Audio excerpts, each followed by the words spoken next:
going on? It's Mia Davies here, and I want to talk to you today about the power of giving, because we are designed to give. It sounds so counterintuitive because it seems like the more you keep and the more you get, then the more you have, right? But it's the opposite. When we really give with a generous heart and we get that everything we have isn't ours to begin with, when we give, we get so much more out of it. That's when we get lit up. That's when we get excited about life. That's when life becomes interesting and fun, not when we're focused on ourselves. I don't understand how it works. It's just the way that God made us. So I want to share with you a story that happened last week. I was at Nordstrom. I was getting a dress for my friend's wedding that was that day. And as I was paying for the dress, the woman doing the transaction at Nordstrom was wearing a really pretty diamond cross necklace. And I said to her, I said, "Oh, I love your necklace. I love your cross." And she said, "Thank you." And then she said something very unexpected. She said, "Do you want it?" And I said, "Oh, no, I have one. Look." And I showed her mine. She said, "Oh, pretty." And then as we're continuing on, I was telling her, "Okay, now I have to figure out what earrings I'm going to wear with this dress." And she said, "Oh, you should wear mine. They would match." And she showed me her earrings. They were really pretty. And I looked at her a little bit confused because she didn't know my name. I didn't know her name. For all she knows, she'll never see me again. But she's just so generously giving away anything that she had.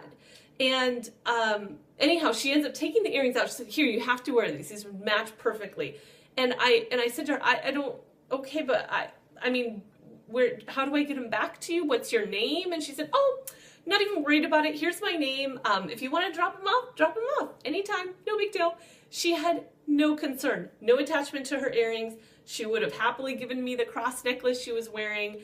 If I complimented anything else, she probably would have given me that too. She had no attachment to anything that she was wearing for that day. It was like it wasn't even hers anyways.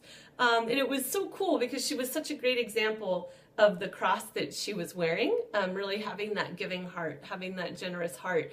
And I shared this story on my Facebook personal page and inspired a lot of people. I got a lot of people coming back saying, "Hey, that inspired me to give this, and this is what happened." I heard all these cool stories, and I was at dinner that night with some of my friends, and they shared about, after reading that post, they wanted to hear the story from me, and they shared about some things that that it really had them look at themselves and say, "What can I give? Where am I not giving?"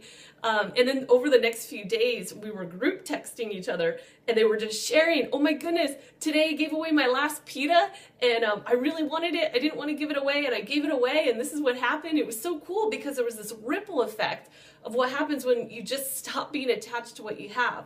It might sound great that you eat your whole pita, or that you get to wear your earrings all day or whatever, but there's so much more joy that comes when you actually give it. And I don't understand how it works. It's just the way that God made us. It's how we're designed.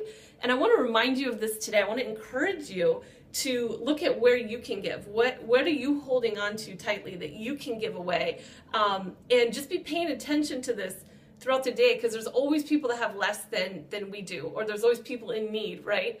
Whether it be someone you bump into and you can just generously make their day better in some way. I just invite you to look at how you can do that and notice what happens to you. Notice what you're filled up with when you give, because when you can really see this, you see why we want to live this way every day, not just a one-time thing, but really be living this way. And that woman at Nordstrom absolutely inspired me. I went on and shared her story. Her story inspired other people, and that was just from one incident. So imagine each time you give, or each time you're generous, and the ripple effect of that and who people share with. So it's very powerful. I encourage you to do it. You get a huge benefit out of it, and it's really how you're designed. It's how you're designed. You're not designed to be focused on yourself. You're designed to be focused on others. And I'm going to end with one last story for you. When I was really, really sick, I had an autoimmune disease. This was about a year ago, where I had no energy. I was completely fatigued. I was feeling sorry for myself. I was feeling kind of down. I wanted to exercise so bad, but I had no energy. And I made it about a few blocks to Balboa Park in San Diego.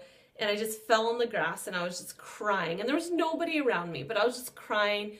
And I just cried out to God, and I said, why is this happening to me? please give me an answer, like help me. I was just crying out to him for some kind of relief. And as I was praying, a shadow came over me, and I looked up, and there was a man standing there, and there had been no one anywhere near me at the park. And I looked up, and I thought, oh no, he probably saw me crying, he's here to comfort me, but he wasn't. He sat down next to me unexpectedly, and he said, I need someone to talk to. And I said, okay, what's going on? And he just started bawling. He started crying, and he started telling me his story, and it was a really sad story. But as he's telling me his story, I realized he's not here to comfort me. He's here to tell me, he's here to be comforted. And I forgot about my problems. I was just there to encourage him and comfort him. And as I was leaving the park a while later, I realized how powerful that was, because God answered my prayers immediately. But he didn't send me someone to feel sorry for me. He didn't send me someone to comfort me. He sent me someone I could help. He sent me someone that I could contribute to, so I would forget about my own problems, so that I would be others focused and not self-focused. And that was such a cool gift that God gave me that day. And I wanted to pass that on to you, because sometimes God brings that to us, and it might seem counterintuitive because we think we need something, but what we actually need is what we're going to get out of focusing on other people. So that's my message for you today. I hope this makes a difference. Go give something away. Go give your love, your energy, your time, your money, your resources, whatever it is, whatever God sends you along the way where someone's in need and you can contribute. Don't miss that chance to do it, because that's a divine appointment, and it will fill you up with joy and have life completely shift. So leave me a comment below so I know you were here, and if you feel like this makes a difference or would make a difference for other people, hit the share button, and I'll see you on the next video.